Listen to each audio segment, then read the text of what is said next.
Maka kami, rakyat Malaysia, berikrar akan menumpukan seluruh tenaga dan usaha kami untuk mencapai cita-cita tersebut berdasarkan atas prinsip-prinsip yang berikut: kepercayaan kepada Tuhan, kesetiaan kepada raja dan negara, keluhuran perlembagaan, kedaulatan undang-undang, kesopanan dan kesusilaan. Out. Hello, my name is Sufia. I want to interview you today. Can you introduce yourself, your name, your faculty? Okay, hello, my name is Aina Jasmina. I'm from SAS faculty.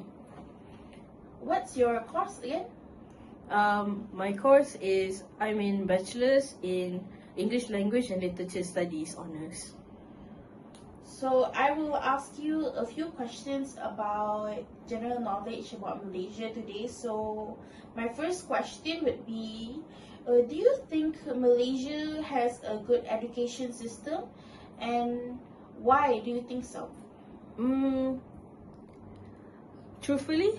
Yes.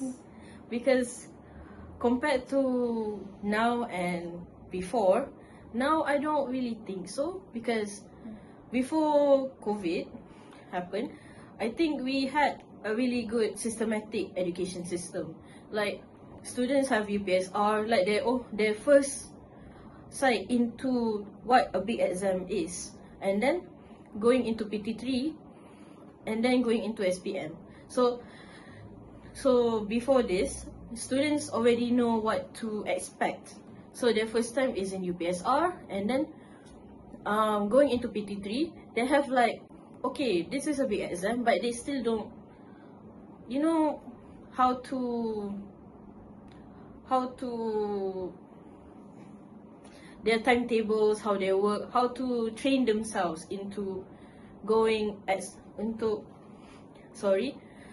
into improving themselves for what they want in their electives for Form 4 and Form 5.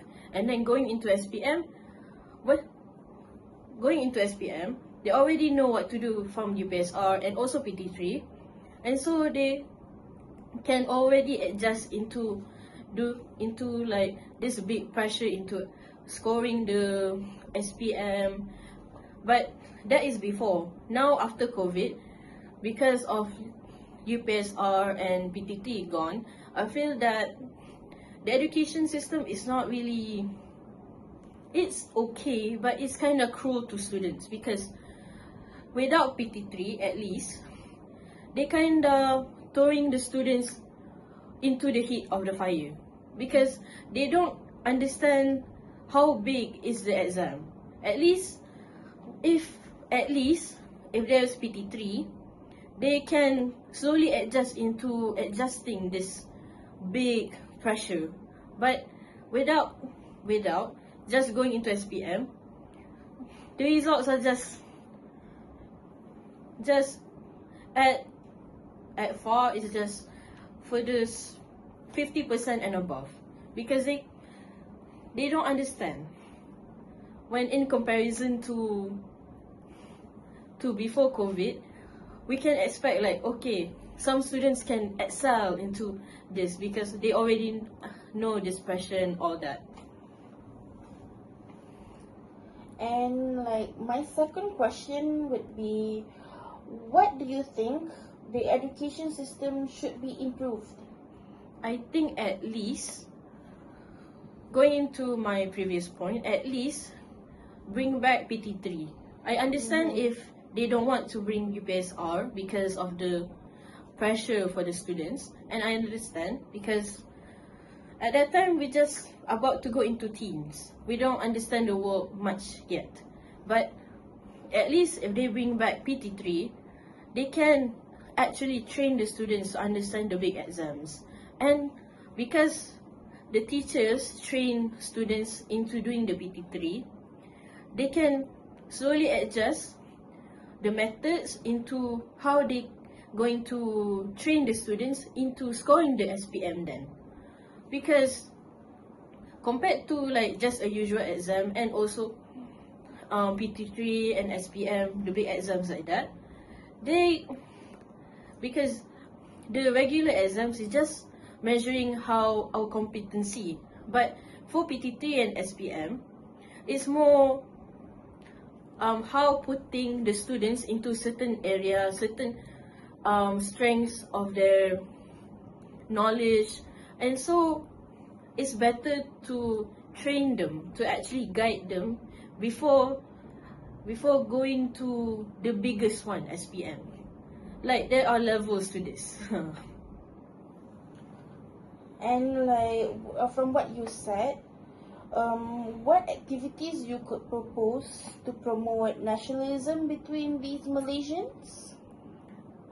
Especially during August, I think we can implement some teamwork skills, or maybe teamwork activities such as performance or drama, where every student, like maybe between form 5 or between all the forms, that is for the secondary schools. But for university students, I think we can encourage some teamwork activities, especially when it's among different nationalities as well, because we are a multicultural, multilingual country. And so, for example, classes like ethnic relations, where we have to be in a group together and then we have to present a play about cultural customs of different races, different ethnics, it helps us to actually get to know our country better, our citizens, our culture, because we have a lot. So it can encourage, it can prosper some harmony between different nationalities, different understanding of cultures. And my last question would be, what do you think are the strengths and the weaknesses of the Malaysian's education system these days? For these days? Yeah, for these days. What do you think about the strengths and the weaknesses? Just answer however you want. I think the strength is just, I get that students get more freedom if it's in the context of primary and secondary schools. I get that they have more freedom in learning and teaching because they don't have the PT3 exams to actually like put pressure on them. But the weakness on that is just that because they have freedom, they don't understand the big pressure on the SPM, because when it comes to SPM, like Form 4 and Form 5, parents start pressuring them, and then they get a whole lot of stress because they can't they don't understand, and it's just very difficult because of that. But in university,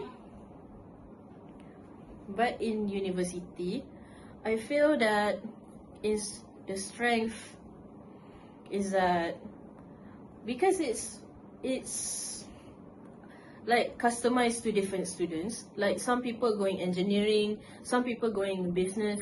At least students can try to find ways, trying to go like find methods into trying to find what's right into their interests, and can improve their own knowledge, their own strengths, their own weaknesses in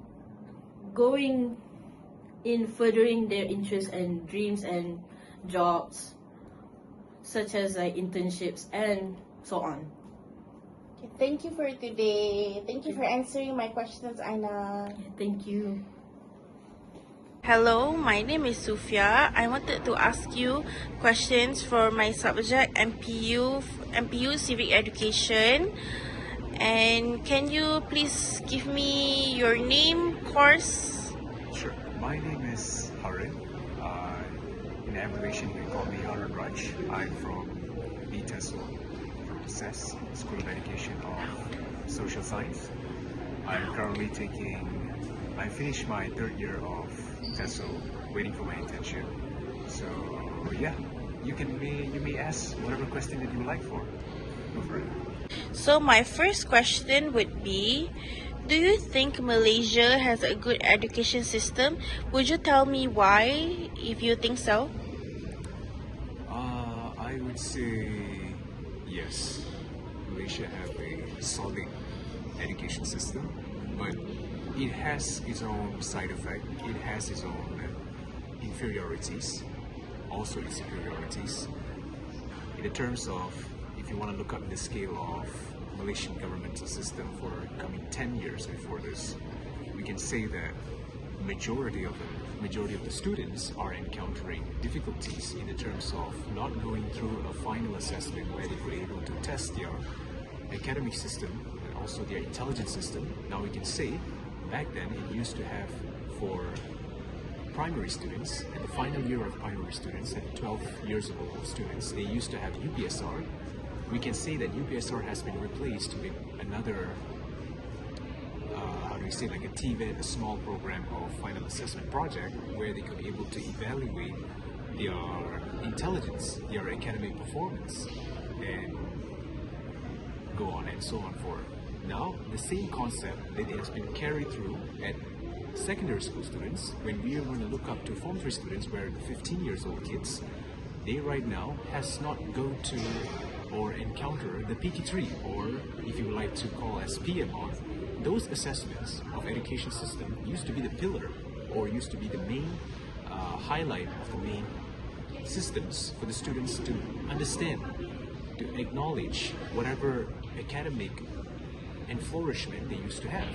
Right now, it also has been replaced with final assessment projects. So we can see that there is a little bit of inferiorities because majority of them has been complained, and also has led them to least amount of experiences and least amount of academic background. We can able to make the studies in comparison between the students who have set for PT3 and PMR. Has a lot of differences, but I would say it's a good thing because we are evolutionarily making its own technological progress, because in the 21st century, not necessarily we're going to have to sit for those type of assessments. We're going to have to play with students' integrations of different knowledge and skills. So that's what I would say. Yes, we are growing. And so, my second question would be, what do you think the education system could be improved in? In my opinion, if you would like to say to improve a major improvement or a upgrade as a whole, we have to consider that collaboration from the governmental system, and we also need to restrict some of the new orders, and where we need to increase the autonomy of the students' rights in a school, because majority of the schools right now, we can say that students have rights too, because they are human. They are in the learning process. As well as teacher need to provide the autonomy, because we need to understand that the student and teacher relationship is a long-term process. Make sure if students going through a learning process, they have to acknowledge themselves that they are also be willing to speak up for what they can understand, so the teacher can adapt too. So that's why it says it's a good relationship comes from how well you can connect yourself with students. No matter how much of an experienced teacher you are, if you couldn't connect yourself way better, that's how you can get through success for a long term. So this is what the government is supposed to go through, and they have to let through and enroll this type of position for a long time. So I would say this is what they could improve. It's just the student-teacher relationship connection. That's the major improvement that is still under progress. So that's what I would say. Well, if it's that, then I want to ask for my third question would be, why do you think nationalism is important among young Malaysians? That's a very good question. Okay, speaking of which about nationalism, how it's very important among youngsters and also those who are living in Malaysia. In the terms of education system, we need to see that nationalism goes through the ethnicism, how well they are interconnected. no matter what actions that we do, no matter what deeds that we are taking, no matter what responsibility that we carry, it's solely very important that we are unified together with all the three main races, which is Malay, Chinese, and Indians. Or if you want to talk about other races, also welcome. So I believe that unity among other races, unity among ethnicism is going to bring the higher level of form of nationalism. It's going to peak the roof of collaborations and also eliminate racism. It's also going to eliminate misunderstanding, prejudicials, and infliction of war that is happening right now. It's all causes through misunderstandings of ethnic conceptualization. So I would say the unification of all races and living up together and coexisting in one place, that's how the power of nationalism going to improve, not only in Malaysia, but among all other countries as well. So yeah. Thank you for answering all of my questions today, Harun. Alright, Assalamualaikum and good evening. My name is Muhammad Haziq bin Zambros and I'm from Bachelor in Culinary Art. So today I would like to interview you like some question, like one or two questions, okay? Yes. Okay, first intro yourself. Waalaikumsalam warahmatullahi wabarakatuh. Haziq. My name is Muhammad Haziq. I'm from Tyson. Yes. Alright, the first question I would like to ask, which is, do you think Malaysia has a good education system and why? Yes, I think Malaysia has a fairly good education system because it provides access to education for most people and offers different pathways such as academic, technical and vocational education. However, there are still areas that can be improved, especially in teaching quality and practical learning. Oh, thank you. I like your answer. Alright, for the last question for today, which is Mr. Zikri, what are the strengths and weakness of Malaysia education system right now? One of the main strengths is the education is widely accessible and students have many opportunities to continue their studies. Malaysia also has a variety of school and higher education institutions. However, one weakness is that the system can sometimes focus too much on examination and memorization instead of critical thinking, creativity, and practical skills. Alright, thank you for letting your time for our interview session for today. Thank you and wish you all the best for your study. Thank you. Thank you, Mr. Zikri.